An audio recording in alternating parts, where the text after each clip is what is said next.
సర్వయంత్రాత్మికా సర్వతంత్రరూపా మనోన్మని మాహేశ్వరీ మహాదేవి మహాలక్ష్మీర్మృడప్రియా. సర్వయంత్రాత్మిక అన్ని యంత్రములకు స్వరూపముగా గలది.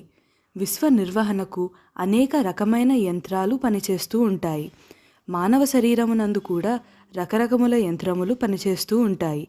వీటి పనికి కావలసిన శక్తి అమ్మవారి నుండే వస్తుంది. విశ్వ నిర్వహణకు దోహదపడే సకల దేవతలను ఇటువంటి యంత్రాలలో సమన్వయపరిచి ఆరాధిస్తూ ఉంటాం.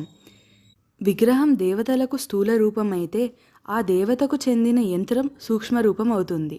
ఉదాహరణకు గణపతి యంత్రం, లక్ష్మీ యంత్రం మొదలైనవి. వీటిలో కొన్నిటికి చక్రాలు కూడా ఉంటాయి. అటువంటిదే శ్రీచక్రం. ఆరంభంలో మహావృక్షము కూడా ఒక బీజంలో ఇమిడి ఉన్నట్టు మనం చేసే ఆకృతులన్నీ ప్రారంభంలో బిందువులోనే ఇమిడి ఉంటాయి. కాబట్టి అన్ని యంత్రాలకు మూల బిందువు నందు పరాశక్తి అధిష్ఠించి ఉంటుంది. అందుకే అన్ని యంత్రాలకు అమ్మవారు ఆత్మ వంటిది. కాబట్టి ఈ నామంలో సర్వయంత్రాత్మిక అని చెప్పబడింది. సర్వతంత్ర రూప అన్ని తంత్రములను తన రూపముగా గలది. తంతు అంటే సూత్రము లేదా దారము అని అర్థం. తంత్రము అంటే విధి విధానాలు అని అర్థం. అంటే ఏ విధమైన యజ్ఞ, యాగ, శుభాశుభ సంస్కారాలను నిర్వహించేటప్పుడు అవలంబించే విధానం.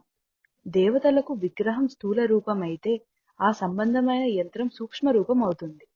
యంత్ర వ్యూహము కారణ రూపం అవుతుంది. యంత్ర వ్యూహానికి అవసరమయ్యే సూక్ష్మమైన తంతు సంపుటిని లేదా సూత్రాల కూర్పు తంత్రము అంటారు. నరాలలో ప్రవహించే శక్తి నాడులుగా భావిస్తే యంత్రవ్యూహ తంతువులు నాడుల లాంటివైతే యంత్రాలలో గీతలు నరాల లాంటివి అవుతాయి. అంటే వాక్కు రూపంలో తంత్ర ఉంటే రేఖ రూపంలో యంత్రం ఉంటుందన్నమాట. జ్ఞానాన్ని విస్తరింపచేసే శాస్త్రాలే తంత్ర గ్రంథాలని అర్థం. ఈ తంత్రాలు సాత్విక, రాజసిక, తామసిక అని 3 విధాలుగా విభజింపబడ్డాయి. అమ్మవారు అన్ని తంత్రాలను తన రూపంగా గలది. మనోన్మని మనన స్థితిలో మేల్కాంచిన మననము చేయబడినట్టిది. అభిప్రాయములతో నిండి ఉన్న మనస్సు దుమ్ము పట్టిన అద్దము లాంటిది. అదే ఎటువంటి అభిప్రాయాలు, ఆలోచనలు లేని మనస్సుతో మననము చేసినప్పుడు ఒక్కసారి మెలకు వచ్చినట్టు అమ్మవారు దర్శనమిస్తే దానిని అలా మేల్కాంచి దర్శనం అంటారు. అట్టి దర్శనము ఇచ్చునది అని ఈ నామానికి అర్థం. పూర్తిగా అంతర్ముఖ స్థితిలో దర్శనమిచ్చేది మనోన్మని అవుతుంది. శృతులు అంటే వేదాలు. వేదాలు ఋషులకు ఇలా దర్శనమైనదే. అందుకే వాటిలో పొరపాట్లు ఉండవు. దీనిని బట్టి ఈ నామం అమ్మవారు శృతి స్వరూపిణి అనే రహస్య అర్థాన్ని కూడా సూచిస్తుంది. మహేశ్వరి మహేశ్వర సంబంధమైనది.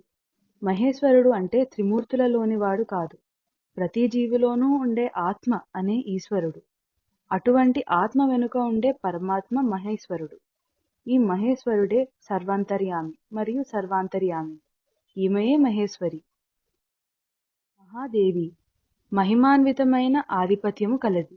ఎక్కడ ఏ విధమైన గొప్పతనం, వైభవం ఉన్నా అది అమ్మవారికి సంబంధించినది అని ఈ నామానికి ఒక అర్థం. గండకీ నదీ తీరమునందు ఉన్న చక్రతీర్థమునకు అధిష్టాన దేవత. మహాలక్ష్మి గొప్పవైన లక్ష్ములు గలది. గొప్ప లక్షణాలు లేదా విశిష్టమైన చిహ్నాలు గలది అమ్మవారు. జీవ వస్తు జాలానికి సంబంధించిన వ్యక్త, అవ్యక్త, ఆకార, నామ, రూపాది లక్షణాలే సృష్టికి సంబంధించిన మహా చిహ్నాలు. ఈ విశిష్ట లక్షణాలు లేదా లక్ష్ములు గల సృష్టికి రూపం కాబట్టి అమ్మవారు మహాలక్ష్మి. ధైర్య, ధాన్య, విద్యాది సకల శ్రీలకు అనగా శుభములకు మూల కారణ సమన్వయ శక్తి కాబట్టి ఆమె మహాలక్ష్మి. కొల్హాపుర క్షేత్ర అధిష్టాన దేవత పేరు మహాలక్ష్మియే. మృడప్రియ శివుని ప్రియురాలు. సృష్టి స్థితి లయలకు అతీతంగా సాక్షిగా ఉండువాడిని మృడు అంటారు, అనగా శివుడు. శివునికి ప్రియమైనది అని ఈ నామానికి అర్థం. సర్వయంత్రాత్మికా సర్వతంత్ర రూపా మనోన్మని మాహేశ్వరీ మహాదేవి మహాలక్ష్మీర్మృడప్రియా.